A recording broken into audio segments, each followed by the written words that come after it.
One port, 2 million people, and a 30-year sprint almost no one saw coming. In 1992, Slovenia's economy stood at just $14.3 billion. By 2025, it's projected to reach around $75.2 billion, a five-fold leap. What powered this surge? A pharmaceutical giant, KRKA, now a global generics heavyweight pulling in about 1.91 billion euros in 2024. A high-tech auto hub at Rivaz, where Renault's next Twingo E-Tech is being built, and a broader national pivot toward green energy. And the bigger picture is just as striking. Unemployment near 3%, inflation under 3%, and debt at 67% of GDP, well below the EU's 81%. So how did a country once written off as Europe's periphery turn into a disciplined success story? Here's how Slovenia quietly rewrote Europe's playbook. Before Slovenia became the startup hotspot we know today, it was once part of a grand Habsburg experiment. Vienna wasn't just a distant capital, it was the center of power, money, and rules. The railways changed everything. In 1857, the Southern Railway connected Vienna to Trieste through Ljubljana, with side routes reaching to Bovli's coal mines and Jesenice's steelworks. For the first time, Slovenian goods could reach real buyers across the empire. After the big 1895 earthquake, imperial engineers rebuilt Ljubljana into a truly modern city, clean water systems, wide boulevards, and elegant secession-style buildings. Reforms by Maria Theresa and Joseph II made schooling mandatory, boosted literacy, and built a skilled bureaucracy. With new land records, trade laws, and cooperatives, doing business got a whole lot easier. Industry quickly followed. Mercury from Idrija, coal from Zasavje, iron from the Karavanka, plus timber and dairy from the Alpine valleys. Culture bloomed too. Reading rooms, local newspapers, and Sokol gyms gave people a new sense of pride and identity. Sure, Vienna still held most of the power and Germanization was real, but the empire's railways, ports, and paperwork systems became Slovenia's secret launchpad. So when Yugoslavia finally broke apart, that old Habsburg wiring, the skills, order, and work ethic, became Slovenia's hidden superpower, helping it pull off one of the fastest, cleanest, and most successful transitions in Europe. When Yugoslavia collapsed, Slovenia inherited almost nothing. Its independence war lasted just 10 days, but the scars ran deeper. Factories were outdated, trade routes were broken, and the global market wasn't waiting for them. But unlike its Balkan neighbors, Slovenia had one advantage. It already had a taste of the West. Its factories were more advanced, its literacy rate high, its institutions stronger. That head start let Slovenia leapfrog into capitalism without the chaos that swallowed others. By 2004, it had joined the European Union. By 2007, it was using the euro. And in 2010, while much of Europe wrestled with debt, Slovenia was already being dubbed the Switzerland of the Balkans. The formula was simple but ruthless. Privatize carefully, focus on export-heavy industries, and keep corruption from spiraling. While others drowned in transition, Slovenia turned survival into strategy.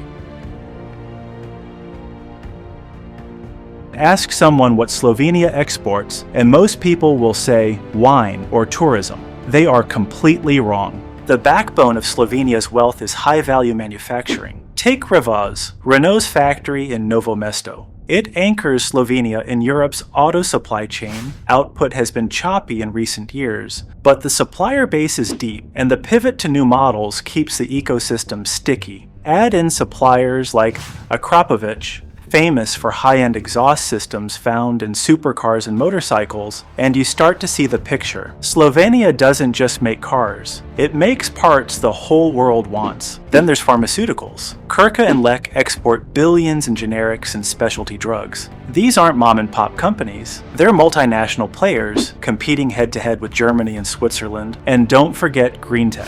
From hydroelectric power to advanced robotics, Slovenia is positioning itself as a hub for clean energy and automation. On the EU's innovation scoreboard, Slovenia sits as a moderate innovator, not top tier yet, but steadily climbing with strong manufacturing intensity. The truth is, Slovenia's economy isn't flashy, it's surgical. Instead of chasing every trend, it picked industries with staying power: autos, pharma, and green tech. Together they generate much of Slovenia's roughly 65 to 70 billion euro economy.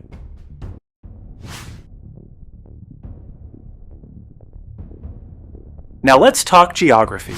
Slovenia's golden ticket. Wedged between Italy, Austria, Hungary, and Croatia, Slovenia is Europe's perfect middleman. The port of Koper, on the Adriatic, has quietly become one of the most efficient cargo gateways in the Mediterranean. Here's why it matters. Moving goods from Asia to Central Europe normally means clogging up northern ports like Hamburg, but Koper offers a shortcut. Containers land there, shoot straight into Austria or Hungary by rail, and bypass weeks of delays. Koper now handles around 1 million 20-foot equivalent units a year and is expanding capacity with rail and terminal upgrades. Direct port revenues are well under 1% of national GDP, but the ripple effects through logistics, warehousing, rail, and manufacturing are far larger. Slovenia isn't just making money from what it builds, it's profiting from what everyone else sends through it.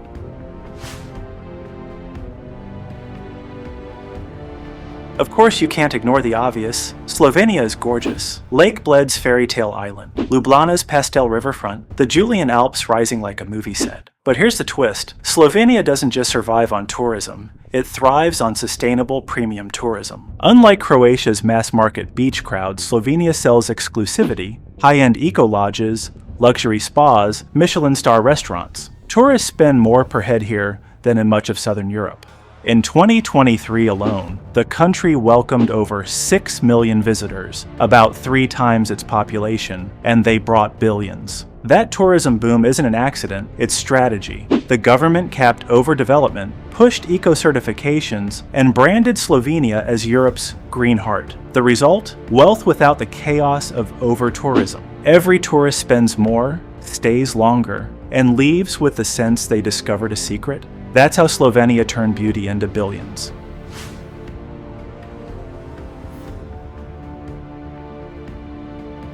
Money isn't just about factories and ports, it's about people. And Slovenia has turned education into its ultimate weapon. Literacy sits at approximately 99%. Universities in Ljubljana and Maribor feed a workforce that's skilled, multilingual, and cost-competitive by Western European standards. That's why international firms keep setting up shop here. It's not just cheap labor, it's smart labor. Engineers, IT experts, and researchers who can compete with Berlin or Paris, often at lower cost. Slovenia is now channeling that talent into startups. From biotech to AI labs in Ljubljana, the country is seeding a new economy built not just on goods, but on ideas. The EU rates Slovenia a moderate innovator, but one with momentum. Brains, not borders, are Slovenia's currency. Wealth isn't just numbers on a spreadsheet. You see it in how people live. And in Slovenia, life looks a lot like wealth done right. Farmers in the Alpine valleys sell organic cheese and wine to high-paying European markets. Ljubljana's old town is lined with boutique shops selling designer labels, often locally produced. Even its craft beer scene has grown into an export story.